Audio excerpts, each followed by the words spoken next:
sa mga siloy, gikan pantaon sa kabukiran, nahilog sa nilang kapatan.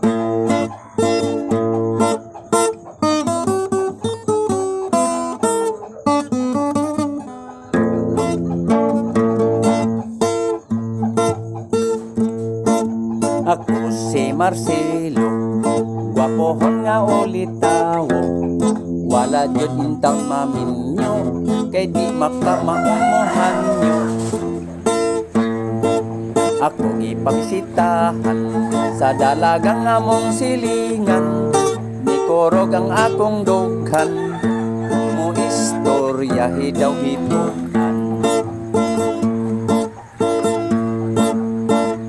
Pag-abot tulo ka bulan,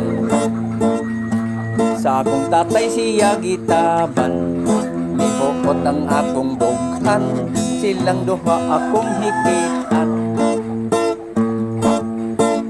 Man akong kaagwanta, milayas ko sa amoa, sa bukid nag-ino sa rapuslan, manway nahigom.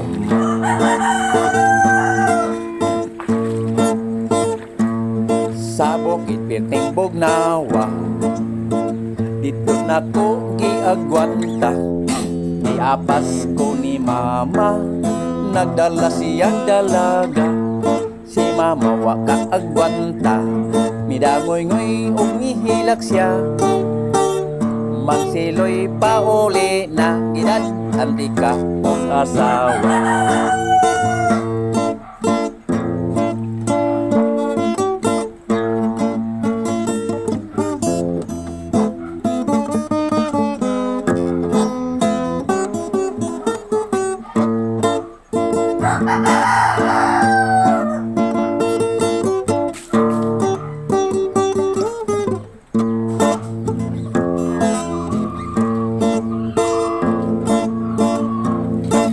Ako si Marcelo, gwapohon nga ulit tawo.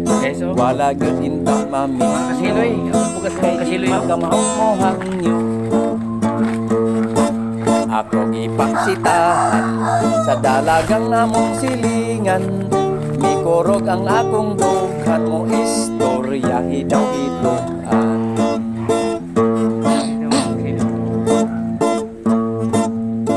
Pag-abot tulo ka bulan, sa akong tatay siya gitaban, mihuot ang akong dughan, silang duha akong hikitan.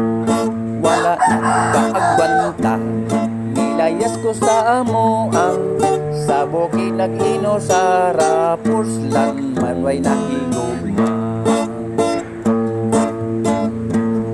Sa bukid piting bugnawa, dito akong giagwanta.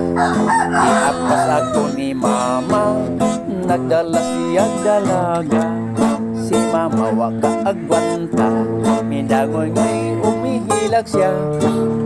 Magsiloy pa uli na, dagat-dagat asawa. Magsiloy pa uli na gidad antika og asawa.